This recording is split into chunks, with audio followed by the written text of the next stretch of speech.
An electrocardiogram, often abbreviated as EKG or ECG, is a test that measures the electrical activity of the heart. This is an important diagnostic tool that can be used to detect a number of heart conditions, such as arrhythmias, heart attacks, and other cardiac abnormalities.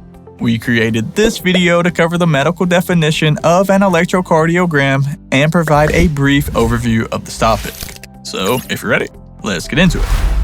As previously mentioned, an EKG is a test that measures the electrical activity of the heart. It's a non-invasive test, which means that it does not involve any needles or injections.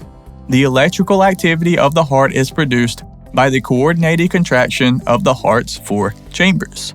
The 2 upper chambers, known as the atria, contract first. This is followed by the 2 lower chambers, known as the ventricles. The timing and sequence of these contractions are important in ensuring that the heart pumps blood effectively. So how exactly is an EKG measured? The electrical activity produced by the heart's contractions can be detected by electrodes that are placed on the patient's skin. These electrodes are connected to an EKG machine, which records the electrical activity and produces a graph that can be interpreted by medical professionals. Now let's talk about the electrophysiology of the heart.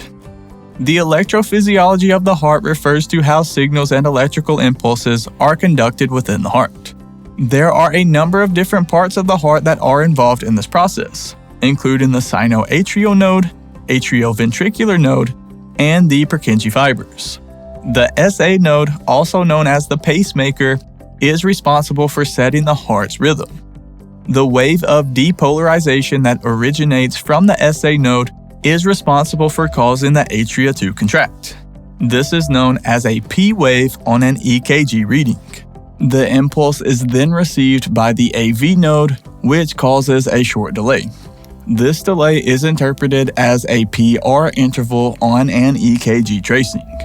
Then the stimulus moves through the bundle of His, through the left and right bundle branches, and into the Purkinje fibers. This produces ventricular depolarization, and contraction occurs, which can be seen as the QRS complex. Then the heart enters into a short period of repolarization, which is a period that no electrical activity can be detected. This is known as the ST segment on an EKG tracing. Finally, the heart enters into a period of recovery where the SA node is recharged and another cycle can begin. There are 2 primary components of an electrocardiogram: electrodes and leads. Electrodes are small metal discs that are placed on the patient's skin. They are responsible for detecting the electrical activity of the heart and transmitting it to the EKG machine. Leads represent the electrical activity of the heart from a specific angle. There are 6 different leads in an EKG reading, which are referred to by the letters 1, 2, 3, AVR, AVL, and AVF. But we'll talk more about those in another video.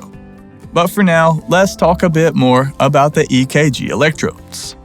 As previously mentioned, there are 6 standard electrodes that must be attached to a patient's chest during an EKG in order to obtain a reading. This includes the following: V1, which is placed on the 4th intercostal space on the right side of the sternum. V2, which is at the 4th intercostal space on the left side of the sternum. Now let's skip to V4, which is at the 5th intercostal space on the left mid-clavicular line. And going back to V3, it is located between V2 and V4 on the left side. Now let's do the same thing and skip to V6, which is at the 5th intercostal space on the mid-axillary line. And going back to V5, it is located between V4 and V6 on the left side. Each electrode has an adhesive backing that is placed on the patient's skin and then connected to the EKG machine. This allows the machine to detect the electrical activity of the heart and produce a graph that can be interpreted by doctors and medical professionals. If you want to support the channel, be sure to like and subscribe. I would greatly appreciate it. And there should be some other helpful videos popping up on your screen right about now that I think you will enjoy. And just a quick reminder, we are not doctors. This video is for informational purposes only. Thank you so much for watching, have a blessed day, and as always, breathe easy, my friend.